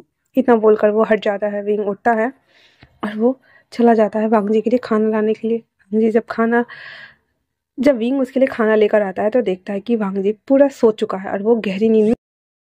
वो जैसे ही खाना लेकर के आता है तो देखता है कि वांगजी पीसफुली सो रहा होता है। विंग एक आँख भरते हुए उस प्लेट को वहाँ रख देता है और उसके बाद वो वांगजी के सूट को उतारता है, आराम से उसके कोट को उतारता है, उसके शर्ट के बटन को ढीला करता है। उसके बाद एक गीला टॉवल ला करके उसके पूरे हाथों को, उसके चेस्ट एरिया को, नेक एरिया को, उसके फेस एरिया को क्लीन करके उसे अच्छा से जेंटली बेड पर लिटा देता है। सी चैन जो कि अपने कमरे में जा रहे होते हैं, जब विंग को इस तरह से उसका केयर टेकिंग करते हुए देखता है तो एक स्माइल अपेयर हो जाती है और कहती है तो तुम इसके लिए बहुत परफेक्ट होने वाले हो। और इतना बोल करके वो अपने कमरे में चला जाता है। उसके बाद विंग वापस से बाहर आता है। सभी के लिए डाइनिंग टेबल पे खाना लगा दिया हुआ था। सिजुए भी वहाँ पे बैठा हुआ था, जो कि सिजुए के लिए विंग ने अलग से फूड बनाया हुआ था। उसके बाद जब वो वहाँ पे खड़ा था तो अंकल किरण कहते हैं क्या तुम्हें यहाँ नहीं बैठना है विंग? विंग थोड़ा डरा हुआ था इसलिए कहता नो सर, मैं बस सिजुए के लिए रुका हुआ हूँ। और मैं जो कि सीजन आए हुए थे तो सिजुए को वो उठा दिया हुआ था, तो वो अभी भी नींद में था। सिजुए जैसे गिरने को होता है, सीजन जैसे ही उठते हैं तब तक विंग उसके पास जा चुका था और एक कुर्सी खींचकर बैठ जाता है और उसे फिर अपने हाथ से उसे खिलाने लगता है। हालांकि सिजुए को विंग ने खाना खिला दिया हुआ था, फिर भी विंग जब उसे दोबारा खिला रहा होता है तो सिजुए थोड़ा थोड़ा करके बाइट ले रहा होता है। ये देख करके अंकल को और सीचन गग्गा को बहुत अच्छा लगता है और वो कहते हैं विंग क्या तुम वांगजी से शादी करना चाहोगे? विंग कहता हाँ, क्या कह रहे हैं आप ये? तो विंग कहता है वो तो सीचन कहते हैं मैं जानता हूँ कि तुम वांगजी से प्यार करते हो ना, मैं नहीं जानता कि तुम्हारी आखिर मजबूरी क्या रही होगी जो तुमने उसे मना किया। विंग कुछ भी नहीं बोलता और अपना सर नीचे किए हुए उनकी बातें सुन रहा था। अंकल किरण कहते हैं मैं माफ़ी मांगता हूँ उस दिन के लिए विंग कि मैं तुम पर चिल्ला पड़ा था और तुम्हें घर से बाहर निकाल दिया था। लेकिन जब वांगजी तुम्हें देखता है, हम सब देख सकते हैं कि वो किस तरह से तुम्हें देखता है। मैं बस तुम्हें थोड़ा सा टाइम दे रहा हूँ, सोचो, लेकिन 1 वीक के अंदर में हम तुम्हारी इसकी शादी करा देंगे, क्योंकि मेरे भाई ने बहुत वेट कर लिया है, अब मैं उसे और वेट नहीं कराना चाहता। इतना बोल करके और वो खाना खाना शुरू कर देते हैं। तभी जियांग चेंग उसका सूटकेस लेकर आया था, तो बाहर वो गार्ड से लड़ रहा होता है और वो बोल रहा होता है कि मैं थेरेपिस्ट हूँ, मैं यहाँ आता जाता रहता हूँ, मुझे अपने भाई का लगेज लेके अंदर जाना है। पर वो गार्ड उसे जाने ही नहीं दे रही थी, क्योंकि वो अभी डॉक्टर के फॉर्म में नहीं आया हुआ था। जब उसकी आवाज़ सुनता है तो विंग कहता है जियांग चेंग, और इतना बोलता है तो सीजन कहता है जियांग चेंग? कौन जियांग चेंग? कहता मेरा भाई। फिर सीजन और विंग दोनों बाहर की तरफ आते हैं तो देखते हैं कि जहाँ पे जियांग चेंग वो गार्ड के साथ लड़ाई कर रहा होता है, तो दोनों विंग और सीजन दोनों एक साथ बोलते हैं जियांग चेंग। जियांग चेंग कहता आह विंग। फिर वो देखता कहता सर आप देखिए ना, ये बॉडीगार्ड मुझे अंदर नहीं आने दे रहा। फिर सीजन इशारा करते हैं तो वो अंदर आता है। विंग कहता है तुम यहाँ क्या कर रहे हो? हाँ। तो वो कहता है इडियट, भूल गए तुम अपना लगेज लेके नहीं आए थे और अभी तक नहीं आए, तो मुझे लगा ही था कि तुम यहीं पे सेटल हो जाओगे। अपना घर बसाने का इरादा है क्या? हाँ हाँ हाँ। तो विंग कुछ भी नहीं जवाब दे रहा था। कहता ये लो अपना लगेज पकड़ो और मैं जा रहा हूँ। तो सचिन कहते जब आ गए हो तो मेरी थेरेपी भी कर ही दो। इतना बोल करके वो उसको बोलता है वहाँ पे रुक जाने के लिए। अब विंग भी चुपचाप से हाँ कह देता है उसको कि रुक जाओ ना भाई प्लीज़। तो जियांग चेंग आ जाता है। खाना वाना खा चुकने के बाद जियांग चेंग सीजन को थेरेपी देना शुरू करता है। उसके बाद वो जब दे रहा होता है तो बीच बीच में पेन की आवाज़ आती है ना, तो उसे थोड़ा अजीब लग रहा होता है, इसीलिए वो चिल्ला भी रहा होता है। पर जियांग चेंग थेरेपी देने के बाद सीजन को बहुत अच्छा फील हो रहा था और वो आराम से पीसफुली सो जाता है। वहीं विंग वो अपना लगेज लेकर के सुजी के रूम में आके एक कोने में रख देता है और सुजी को दोबारा से वो ठोक के सुला रहा होता है। सुजी कहता है गग्गा, मैं आंखें बंद करूंगा और मॉर्निंग में आंखें खुलेगी मेरी तो आप गायब तो नहीं हो जाओगे ना? मैं यहीं रहूंगा और आप यहीं रहोगे ना? तो वो कहता मैं यहीं रहूंगा। इतना बोल करके वो सुजी को सुलाने लगता है। सुजी को सुला लेने के बाद विंग एक बार फिर से सारे कमरों को चेकआउट करता है। जियांग चेंग जा चुका था और वो सिचेन अंकल किरण के कमरों को देखने के बाद वांगजी के रूम में आता है, जहाँ पे वांगजी पीसफुली सो रहा होता है। विंग वहाँ जाता है, उसके सिरहाने बैठ जाता है, उसके बालों में अपनी उंगलियों डालते हुए कहता है सर मैं भी आपको लाइक करता हूँ, बट मैं आपसे कैसे कहूँ? अब लैंस है, प्रोफेसर है, सब कुछ है, और मैं एक मामूली सा केयर टेकर जिसके पास ना कोई बड़ी डिग्री है ना ही कोई अच्छी जॉब है। आप क्या मेरे जैसे इंसान से शादी करना चाहेंगे सर? मैं आपके लिए किसी भी तरह से कैपेबल हूँ ही नहीं। और बैकग्राउंड की नॉइज पे ध्यान मत देना कोई प्लीज यार, मैं क्या करूँ, गलत टाइमिंग है मेरी रिकॉर्डिंग की, उफ। और इतना बोल करके वो उसको केयर्स कर रहा होता है। उसकी आंखों से जो आंसू गिर रहे होते हैं वो वांगजी के चिक्स पे गिर रहे होते हैं। वांगजी उसकी आंसू की वजह से जाग गया था, फिर वो विंग की बातों को सुनना चाहता था। विंग आगे कंटिन्यू करते हुए कहता है उस दिन मैं भागा था सर, जब मुझे पता चला था कि आप ये शहर छोड़ के जा रहे हो, पर मुझे आप कहीं नहीं दिखे। मैंने स्कोप खो दिया था कि मैं आपसे मिल पाऊंगा। मुझे लगा शायद मैं आपको अपनी बातें समझा दूंगा सर। हाँ, मैं मना नहीं करना चाहता था, बट आप जानते हैं मेरे मॉम डैड वो डेथ कर चुके हैं। मेरे अंकल और आंटी ने मुझे पाला है। मेरे अंकल, मेरा भाई, मेरी सीजी मुझे बहुत प्यार करती हैं। ऐसा नहीं है कि मेरी आंटी मुझे प्यार नहीं करती, वो भी करती है, पर वो हमेशा मुझे टॉन्ट मारती रहती है, अपशगुन कहती हैं, पनौती कहती हैं और पता नहीं क्या क्या कहती हैं। मैं नहीं चाहता कि मैं जीवन में आपके जीवन में आऊँ और आपके जीवन मेरी वजह से बर्बाद हो जाए सर। मैं तो एक मामूली सा बस केयर टेकर हूँ। क्या आप मेरे जैसे तुच्छ इंसान से शादी करना चाहेंगे? नहीं ना, आपके लिए एक बेटर इंसान, बेटर लड़की डिजर्व करती है, मैं नहीं। पर जब आपको देखता हूँ ना तो मैं अपना आप को कंट्रोल नहीं कर पाता हूँ। मुझे नहीं समझ में आता कि मैं अपने इस धड़कते दिल को क्या जवाब दूँ। मुझे बहुत बुरा लगता है सर, बहुत ज़्यादा बुरा लगता है। इतना बोलकर विंग धीरे से झुकता है और उसके साइड वाले फोरहेड पे किस करता कहता है good night sir and sweet dreams. अच्छे सपने आए और आप नींद से सोएं। इतना बोलकर विंग वहाँ से चला जाता है। विंग के जाने के बाद वांगजी आईज ओपन करता है और उसे देख रहा होता है और कहता है तो ऐसी बात है, तो फिर तुम्हें मेरी दुनिया का हिस्सा बनने से कोई नहीं रोक सकता विंग। इतना बोल करके वो वापस से अपनी आंखें बंद कर लेता है। अब अगले दिन सुबह वांग जी उठता है और बिना किसी को कुछ भी बोले वो चुपचाप से विंग के कमरे में आता है, जहाँ पे सिजुई और विंग सो रहे होते क्योंकि मॉर्निंग का टाइम था। वांग जी चुपचाप से उसके कमरे में आता है और विंग के बगल में जा करके सिजुई को थोड़ा साइड खसकाते हुए विंग और सिजुई दोनों को होल्ड करके वो अपनी आंखें बंद कर लेता है। विंग जब देखता है कि उसे किसी ने होल्ड किया तो वो अपनी आईज ओपन करता है तो देखता है कि वांग जी ने उसे पकड़ा हुआ है। वो कहता है, सर ये आप क्या कर रहे हैं सर, सर सर। बट तब तक वांग जी उसे अपनी केज में ले चुका था और कहता है, मुझे नींद आ रही है विंग, प्लीज मुझे सोने दो। ऐसा नहीं था कि विंग उस वार्मनेस को फील नहीं करना चाहता था। विंग चाहता था कि वो उसी तरह से होल्ड करके रहे क्योंकि उसे अच्छा लग रहा था, बट फिर भी वो थोड़ा सा मशक्कत कर रहा होता। तो वांग जी कहता, आराम से लेटे रहो, हिलना डुलना बंद करो। और इतना बोल करके वो लेट जाता है। जब टाइम होता है तो जब देखता है कि वांग जी सो चुका है और सुजू भी सो रहा है, 8:30 बजे के आसपास वो उठता है और आराम से वो अपनी क्या बोलते हैं उसको, ब्रेकफास्ट बनाने के लिए वो चला जाता है और सभी के लिए ब्रेकफास्ट रेडी कर देता है। फिर वो धीरे धीरे करके अपने कपड़े लेता है और शावर ले चुका होता है। उसके बाद वो आकर के सिजू को उठाता है रेडी होने के बाद।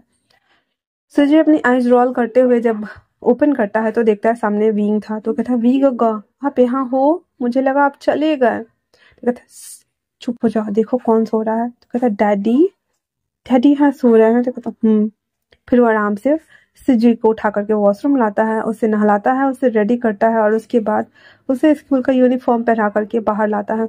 उसको वो टिफिन और पानी भर देता है। उसके बाद उसके प्लेट में वो खाना डाल करके और उसे वो खिला रहा होता है। तभी वांग जी जब उठता है तो देखता है कि ना वहाँ विंग था ना ही सिजुई था। इसलिए वो भी उठता है, अपने कमरे में जाता है, फ्रेश हो जाता है और चुपचाप से बाहर डाइनिंग एरिया में आकर बैठ जाता है। अब वांग जी विंग को कुछ भी नहीं बोलता है, बस ओनली पर उसे घूर घूर कर देख रहा होता है और सिजुई को देख रहा होता है।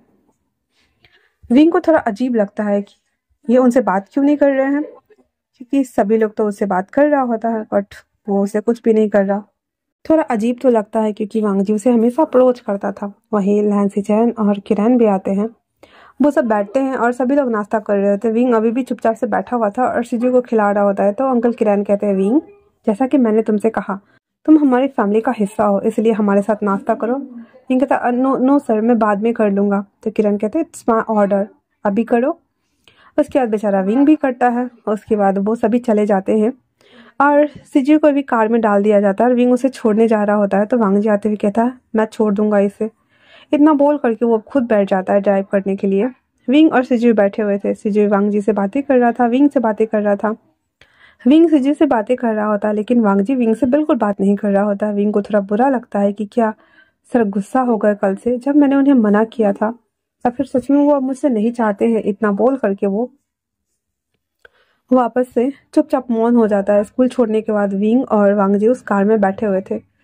बहुत ही अकवर्ड माहौल था, सिचुएशन था। वांग जी विंग को लेकर के कैफेटेरिया में आता है और कहता है कि ये क्या तुम कुछ लेना चाहोगे विंग? विंग कहता है, सर हाँ हाँ, मैं इतने बड़े कैफेटेरिया में, सर प्लीज। वांग जी कहता है, विंग प्लीज, मैं लेके आया हूँ। उसके बाद वो अपने ही पसंद से कुछ ऑर्डर कर देता है। उसके बाद वो दोनों ड्रिंक्स कर रहे होते हैं। वांग जी उसे देख रहा होता है और अभी भी कुछ भी नहीं बोलता है। विंग कहता है, सर सर क्या आप मुझसे नाराज हैं? तो विंग की बात सुनने के बाद वांग जी कहता है, नहीं, मैं तुमसे क्यों नाराज होने लगा भला, मुझे बताओगे? तो विंग कहता है, क्योंकि आप मुझसे बातें नहीं कर रहे हो ना सर, इसलिए मैं बस पूछ रहा हूँ। तो कहता, नहीं ऐसी कोई बात नहीं है, मैं बस चाहता हूँ कि तुम कंफर्टेबल हो जाओ। उसके बाद वांग जी फिर उसे लेकर के मॉल आता है जहाँ पे विंग को अच्छी अच्छी ड्रेस दिलाता है। वो विंग नहीं ले रहा होता लेकिन वांग जी चुपचाप से उसके ऊपर ट्राई करता जा रहा था और उसके हाथों में वो थमाते जा रहा था। विंग मना कर रहा होता है, कुछ भी कहने का ट्राई करता है। वांग जी ओनली फिर उसे घूर कर देखता और विंग को एक शब्द बोलने भी नहीं दे रहा था। उसके बाद कहता है, इन सभी चीज़ों को पैक कर दो। तभी वांग जी की नज़र एक ड्रेस पे जाती है जो कि पेयर कपल सूट था। वांग जी कहता है एक वो दोनों देने के लिए, वो खुद लेता है और एक विंग को देते हुए कहता है, इसे अभी ट्राई करके आओ। वांग जी भी दूसरे ट्रायल रूम में चला जाता है ट्राई करने के लिए। वो पहले ही रेडी होके आ चुका था और विंग का वेट कर रहा था। विंग धीरे से पर्दा हटाता है और बाहर आता है। उसे देखकर वांग जी की नज़र उस पर ही टिक जाती है। विंग जब तक उसके पास आता आता उससे पहले ही विंचा वहां आ जाता है और विंग को ऐसे घूरते हुए कहता, ओहो तो तुम, हाँ तुम्हारी हैसियत है इतनी बड़ी मॉल में आकर के इतने महंगे सूट वेयर करने की, और उसको आसपास ना वो घूम कर उसे बुली कर रहा होता है वांग जी, जो कि थोड़ी दूर खड़ा था, जो कि कपड़े के पीछे था, इसलिए वो लोगों ने नोटिस नहीं किया।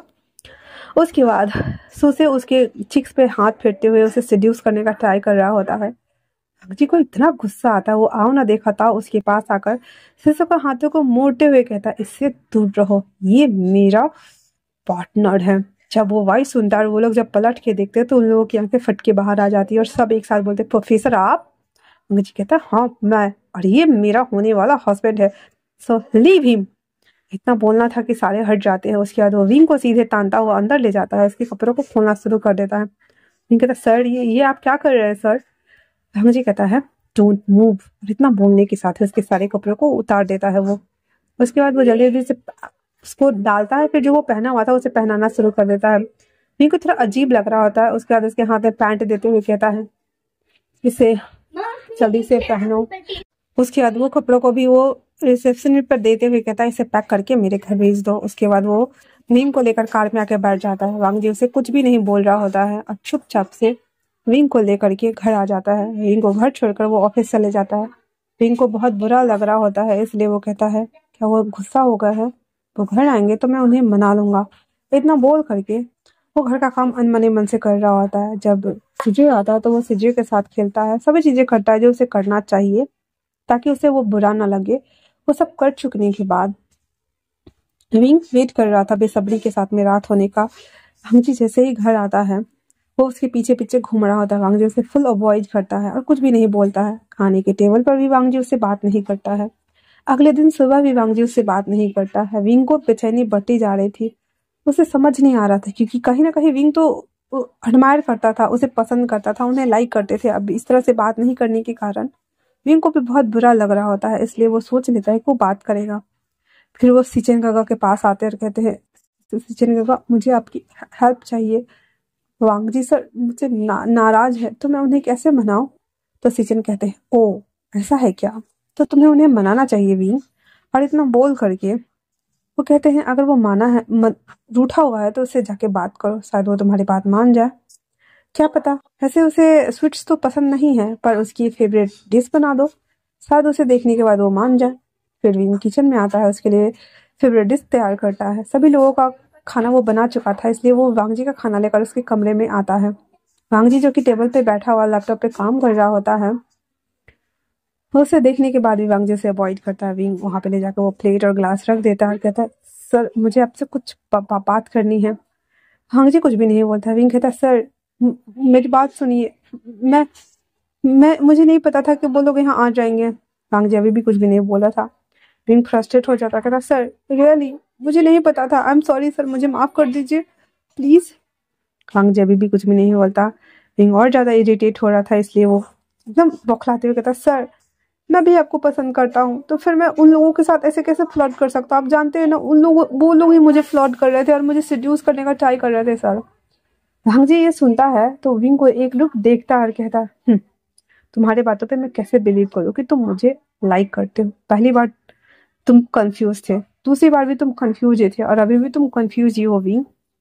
विंग कहता, नो सर मैं सच कह रहा हूँ, मैं आपको पसंद करता हूँ, मैं आपसे शादी करने के लिए तैयार हूँ। और एक ही सांस में सब बोल देता है। हम जब अपनी जगह से उठ जाता कहता है, क्या सच में?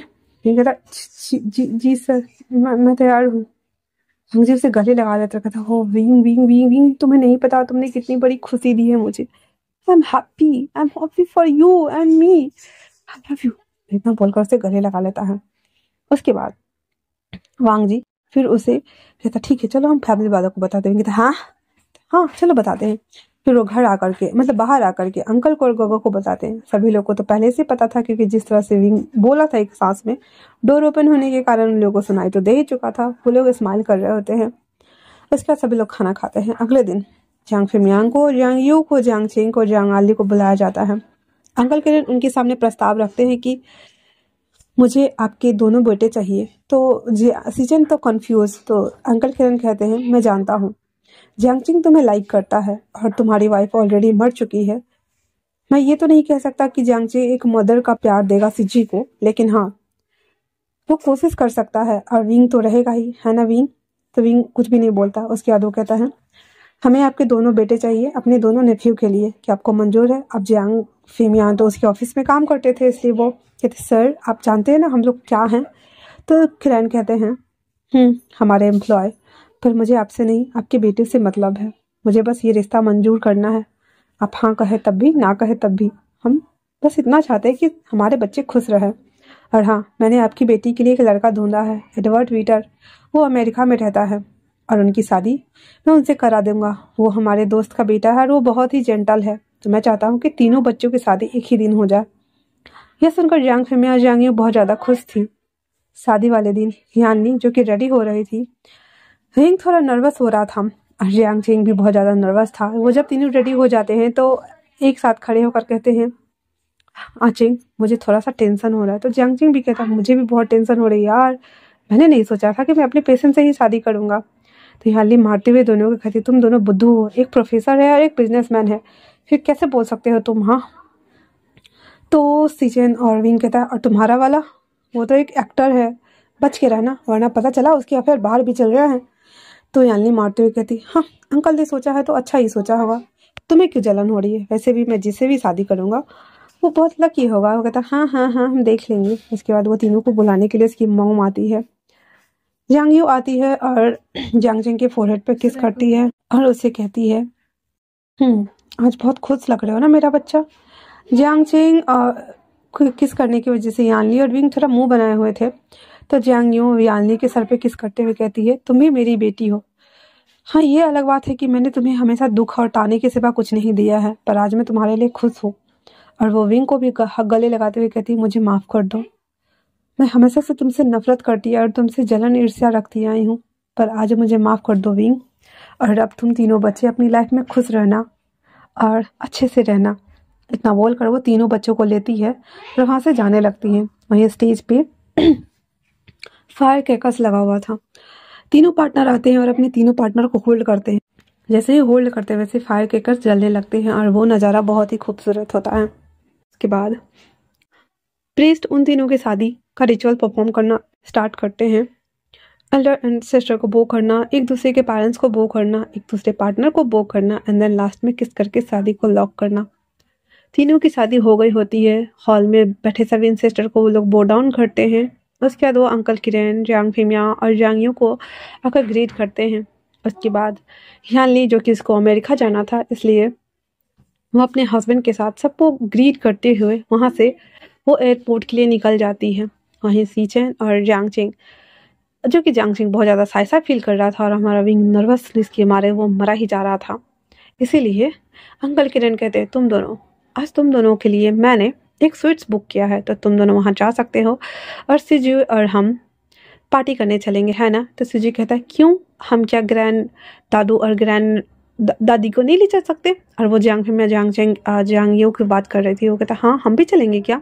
तो अंकल किरण कहता क्यों नहीं चल सकते क्या? इतना बोलकर वो चारों की सवारी एक कार में जाती है, पांचों मतलब बच्चा लगा करके चारों। हाँ उसके बाद वहीं जियांग चिंग और सीचन बच गया हुआ था और विंग और वांगजी बच गया था। वो कहता हम दोनों को छोड़ने के लिए कोई तो है ही नहीं। वो कहता हाँ हमें खुद ही जाना होगा गग्गा। इतना बोलकर वो लोग बाहर आते हैं। वो सभी गेस्ट को ग्रीट करते हैं एंड देन फाइनली वो लोग अपनी अपनी कार में आकर बैठ जाते हैं। विंग जो कि अभी भी बेचारा बहुत ज़्यादा नर्वस था, वांगजी उसके हैंड्स को पकड़ लेता और कहता है विंग क्या तुम नर्वस हो? तो विंग कहता थोड़ा सा सर। जैसे ही रेड लाइट होता है वैसे ही वांगजी विंग के लिप्स को कैप्चर कर लेता है, वैसे पैशनेटली किस करना स्टार्ट कर दिया हुआ था। विंग जो कि अपने आप को संभालता वो स्टीयरिंग व्हील पे हाथ रखता है जिससे कार चल पड़ती है और वांगजी कहता है ये क्या कर रहे हो तुम विंग? किस करना ब्रेक करते हुए। विंग फिर ब्रेक लगाता है वांगजी और कहता है डोंट होल्ड मत करना तुम कुछ भी। तो विंग कहता है सर ये आप क्या कर रहे हैं? वांगजी कहता है मुझसे वेट नहीं हो रहा है विंग। इतना बोल करके वो ग्रीन होने का वेट करने लगते हैं। जैसे ग्रीन होता है वो लोग सीधे होटल की तरफ चल जाते हैं। इस बीच में वांगजी ने विंग को 3-4 बार किस किया था क्योंकि 3-4 जगह पे रेड ट्रैफिक हुआ था। और वो जैसे ही होटल पहुंचते अंदर डोर लॉक करने के साथ ही वांगजी विंग को एकदम कैप्चर करके उस पर टूट ही पड़ता है। वो धीरे धीरे करके अपने कपड़ों भी रिमूव कर रहा था और वो विंग के भी कपड़े को रिमूव कर रहा था। उसके बाद उसे गोद में उठा करके उसे पैशनेटली किस करते करते बेड तक आ जाता है। बेड पर ले जाने के साथ ही वांगजी जल्दी जल्दी अपने कपड़े को रिमूव कर देता है।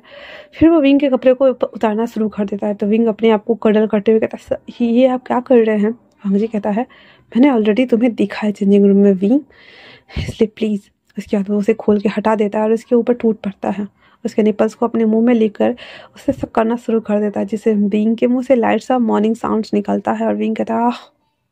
वांग जी वापस उसके पूरे बॉडी को एक्सप्लोर करता हुआ उसके पैंट्स तक आता है, उसके जिप को ओपन करता है, उसके पैंट्स को नीचे करके उसके हार्डी को अपने मुंह में लेकर स्टॉक करना स्टार्ट कर देता है।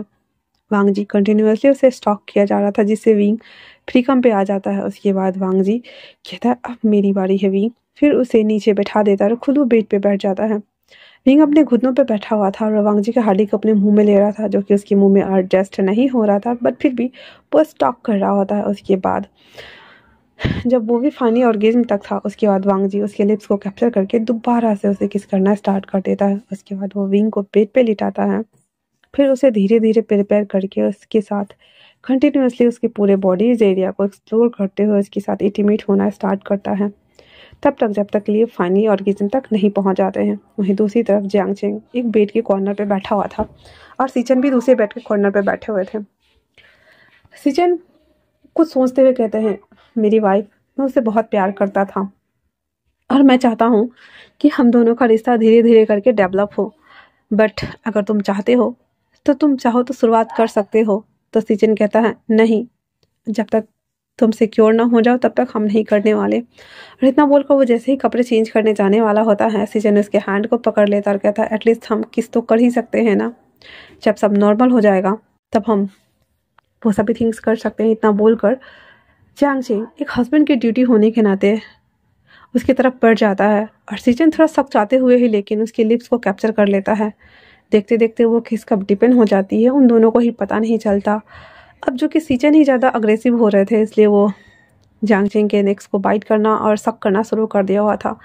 जियांग चेंग भी बहुत ज़्यादा अराउज फील कर रहा था, इसलिए वो कहता है क्या हम एक राउंड कर सकते हैं। सीचन कुछ नहीं बोलता, जियांग चेंग जल्दी जल्दी से अपने कपड़े को रिमूव कर देता है और वो सीचन के कपड़ों को हटाना शुरू कर देता है। उसके बाद वो खुद उसकी बॉडी पर आकर उसकी बॉडी को एक्सप्लोर करना शुरू कर देता है। ऐसा नहीं था कि सीचन ने जियांग चेंग ने सीचन को नहीं देखा था, सीचन को बहुत बार वो देख चुका था, लेकिन आज जो वो जिस तरह से देख रहा था उसके दिमाग दिल सब हलचल मचा हुआ था। इसी वजह से वो आराम से उसके पूरे बॉडी को एक्सप्लोर कर रहा होता है, सब कुछ कर रहा होता है।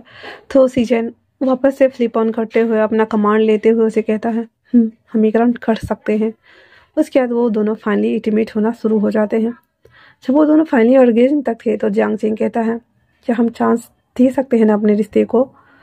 तो सीचन कह देता है पर मुझे थोड़ा सा वक्त अभी भी चाहिए। जियांग चेंग कहता है पूरी लाइफ पड़ी है, मैं कहीं नहीं जा रहा हूँ। और इतना बोलकर उसे किस करता और अपने बाहों में भर लेता है। वही विंग आराम से वांग जी के बाहों में सोया हुआ था और विंग को देखकर वांग जी फाइनली कहता है अब फाइनली तुम मेरे हुए विंग, और आज के बाद मैं तुम्हें कहीं नहीं जाने दूंगा। उन 4 सालों में मैंने जो खोया है वो वापस मुझे सब चाहिए तुमसे विंग। विंग कहता है जी सर, और मैं भी आपको कहीं छोड़ के नहीं जाऊंगा, मैं बस डरा हुआ था, थोड़ा सा अपने स्टेटस से भाग रहा था सर।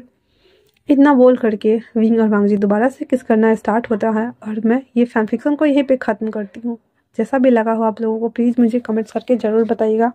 तब तक के लिए थैंक्स फॉर वॉचिंग।